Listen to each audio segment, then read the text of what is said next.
గత వారం 10 రోజుల నుంచి ఆంధ్రప్రదేశ్‌లో ప్రధానమైన టాపిక్ ఒకటే నడుస్తుంది. అదేంటంటే జగన్ అరెస్ట్ అవుతాడా? లేదా? ఇది మెల్లమెల్లగా నేషనల్ మీడియా కూడా కవర్ చేసింది. నిన్ననే వైర్‌లో కూడా దీని మీద కథనం వచ్చింది. అంటే ఆంధ్రప్రదేశ్‌లో అభివృద్ధి గాని, సంక్షేమం గాని, పరిపాలన గాని సాగట్లేదు. ఓన్లీ వీళ్ళిద్దరి మధ్య గొడవలు మాత్రమే ప్రధానంగా ఉన్నాయనేది నేషనల్ మీడియా కూడా రాస్తుంది. సో, ఈ నేపథ్యంలో ఇప్పుడు కొత్త విషయం ఒకటి రంగంలోకి వచ్చింది. ఇప్పటివరకేంది మనకు ప్రధాన విషయాలు జగన్ అరెస్ట్ విషయంలో జగన్ అరెస్ట్‌కు మోడీ సహకరించట్లేదు అనేది కొత్తగా మనకు వైరల్ అవుతున్న అంశం. మోడీ ఎందుకు సహకరించట్లేదు? మోడీ సహకరించకపోతే చంద్రబాబు అరెస్ట్ చేయలేడా? ఇవన్నీ కూడా వస్తున్నాయి. గతంలో కూడా చంద్రబాబు అరెస్టు వెనక జగన్‌కి మోడీ సపోర్ట్ ఉంది అనేది తెలుగుదేశం మీడియా కూడా రాసింది. అది వాస్తవం కూడా. ఎందుకంటే ఆ స్థాయి నాయకులను అరెస్ట్ చేసినప్పుడు కేంద్రంలో ఉండే పార్టీ ఇన్ఫార్మ్ చేయకుండా చేస్తాడా జగన్ అంటే చేయడు ఖచ్చితంగా. ఎందుకంటే జగన్ మీద ఆల్రెడీ కేసులున్నాయి.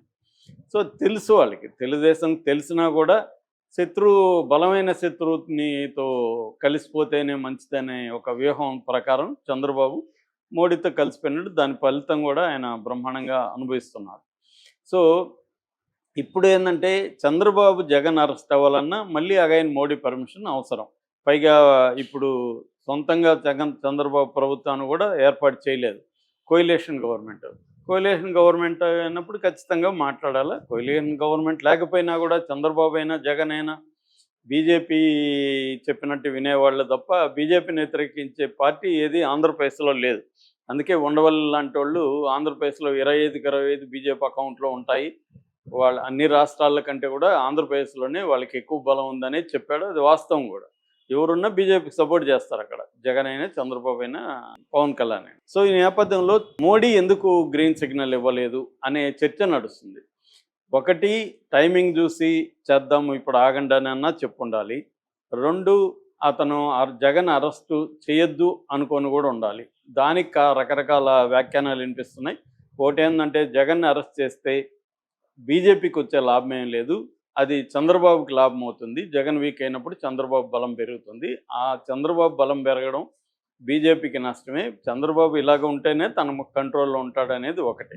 2 జగన్ లేకపోయినప్పుడు ఒక ప్రతిపక్ష స్పేస్ అనేది కాంగ్రెస్‌కెళ్ళొచ్చు.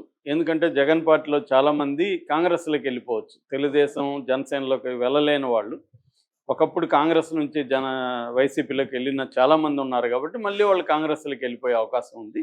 ఆ విధంగా కాంగ్రెస్ బలపడుతుంది. కాంగ్రెస్ బలపడడం వాళ్ళకి ఇష్టం లేదు. మూడో అంశం మైనారిటీలు జగన్ వైపు ఉంటారు కాబట్టి మనం హిందూ మెజారిటీని పోలరైజ్ చేయడానికి జగన్ ఉంటే మనకి పనికొస్తుంది. జగన్ కూడా లేకపోతే ముస్లిం లేకపోతే హిందూ వర్సెస్ మైనారిటీ అన్న నెరేటివ్‌ని తీసుకొచ్చి మనం హిందూ పోలరైజేషన్ అనేది కష్టమవుతుంది అనేది మోడీకి ఉండే ఇదని చెప్తున్నారు. పైగా జగన్ మోడీని ఏ రకంగానే ఇబ్బంది పెట్టట్లేదు. గతంలో కూడా మోడీకి అనుగుణంగానే ఉన్నాడు. తర్వాత ఎలక్షన్లలో కూడా డబ్బులు కూడా ఫండ్స్ కూడా మోడీకి సప్లై చేశాడనే వార్త కూడా వస్తుంది. ఇప్పుడు కూడా జగన్ సప్లై చేస్తాడని చెప్తున్నారు. సో, అన్ని రకాలుగా జగన్‌ని ఇబ్బంది పెట్టడం వాళ్ళకి ఇష్టం లేదు. అందువల్ల జగన్‌కి గ్రీన్ సిగ్నల్ ఇవ్వలేదనేది ఇప్పటివరకు ఉన్న కథనం. అయితే ఇప్పుడు ఇంకొక వెర్షన్ బయటకొచ్చింది. అదేంటంటే విజయసాయిరెడ్డి విషయం మళ్ళీ మొన్నటి నుంచి రంగంలోకి దిగింది. ఆ విషయం ఏంటంటే విజయసాయిరెడ్డి సిట్ ఏదైతే ఉందో మద్యం కుంభకోణం మీద నియమించిన సిట్టు విచారణకు ఆయన హాజరవ్వక ముందు ఆయన ఒక విల్లాలోకి వెళ్ళాడు. ఆ తర్వాత కొంత సమయం తర్వాత టీడీ జనార్దన్ అనే తెలుగుదేశం నాయకుడు ఆ విల్లాలోకి వెళ్ళారు.